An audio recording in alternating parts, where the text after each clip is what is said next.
नीतीश को यूपी से डबल न्योता। फूलपुर से चुनाव लड़ने की चर्चा तेज। अयोध्या से करेंगे सियासी गोटी सेट। लोकसभा चुनावों के आहट के बीच राम मंदिर सुर्खियों में है। एक तरफ बीजेपी राम मंदिर को लेकर उत्साह में है, तो दूसरी तरफ कांग्रेस सहित कई दलों ने 22 जनवरी को होने वाले भव्य समारोह में शामिल होने से इनकार कर दिया। इन सब के बीच नीतीश कुमार को लेकर चर्चाओं का बाजार गर्म है। कभी ऐसा कहा जा रहा है कि वे इसमें शामिल होंगे, तो कभी ऐसा कहा जा रहा है कि वो अपने दूत के रूप में किसी नेता को भेज सकते हैं। वैसे एक संभावना यह भी है कि वे भी इस न्योते को ठुकरा दे। हालांकि इससे पहले कि नीतीश कुमार इस पर कोई फैसला लेते, यूपी जदयू के कुछ नेता बिहार में उनसे मिलने आ गए, जिसके बाद उनके फूलपुर से लोकसभा चुनाव लड़ने की चर्चा फिर से तेज हो गई। यानी कि नीतीश कुमार के पास यूपी से डबल निमंत्रण है, जो देश की राजनीतिक में खलबली मचा सकता है। ऐसे में आइए हम भी इसी मुद्दे पर चर्चा करते हैं। आपको बता दें कि नीतीश कुमार ने जदयू अध्यक्ष की कमान संभालते ही उन सभी दलों को सख्त संदेश दे दिया जो कि जदयू को कमजोर बताने का दावा कर रहे थे।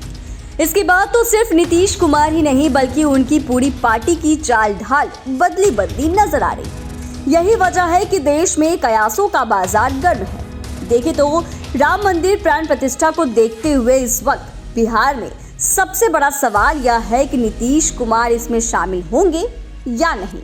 चूंकि इंडिया गठबंधन के कई दलों ने इस समारोह में शामिल होने से इनकार कर दिया।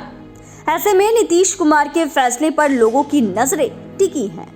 वैसे अब तो ऐसा कहा जा रहा है कि नीतीश कुमार को सिर्फ अयोध्या से ही नहीं, बल्कि फूलपुर से भी न्योता आ गया है। बता दें कि देश की राजनीतिक गलियारों में काफी समय से ऐसी चर्चा है कि नीतीश कुमार फूलपुर से चुनाव लड़ सकते हैं। इसी कड़ी में यूपी जदयू के कुछ नेताओं ने बिहार आकर फिर से उनसे मुलाकात की है। इसके बाद तमाम तरह के कयास लग रहे हैं। चर्चा है कि इन नेताओं ने नीतीश कुमार से यूपी से चुनाव लड़ने की अपील की है। वहीं इसकी भी संभावना है कि राम मंदिर को लेकर भी उन्होंने अपनी राय रखी होगी कि पार्टी के लिए किसमें फायदा है। देखें तो नीतीश कुमार इस बार बिहार के बाहर भी अपनी पार्टी को मजबूत करने में जुटे हुए हैं। इसी को देखते हुए वे आने वाले समय में उत्तर प्रदेश और झारखंड में भी रैलियां करते नजर आ सकते हैं। वैसे भी पूर्व में यूपी के वाराणसी और झारखंड के रामगढ़ में उनकी रैली निर्धारित थी, लेकिन किसी कारणवश वह आगे बढ़ गया। लेकिन वे कभी भी इन राज्यों में रैली करते नजर आ सकते हैं। वैसे इस समय उनके सामने अयोध्या जाने को लेकर बड़ा फैसला लेने की स्थिति है।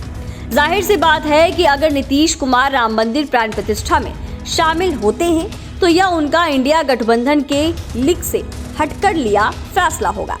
वहीं चुनावों की दृष्टि से भी यह काफी महत्वपूर्ण साबित हो सकता है। ऐसे में अगर उन्हें यूपी से चुनाव लड़ना है या फिर वहां अपनी पार्टी को मजबूत करना है, तो इसके लिए वे राम मंदिर प्राण प्रतिष्ठा समारोह में शामिल होने को लेकर चौंकाने वाले फैसले ले सकते हैं। देखें तो नीतीश कुमार अगर यूपी से चुनाव लड़ते हैं, तो इससे जदयू को बड़ा फायदा हो सकता है।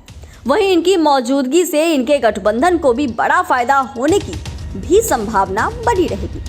इस तरह नीतीश कुमार के सामने इस वक्त बड़े फैसले लेने का वक्त है। ऐसे में यह देखना दिलचस्प होगा कि नीतीश कुमार राम मंदिर प्राण प्रतिष्ठा समारोह में शामिल होते हैं या नहीं। वहीं ये उत्तर प्रदेश के फूलपुर या फिर किसी अन्य सीट से लोकसभा चुनाव लड़ते हैं या नहीं।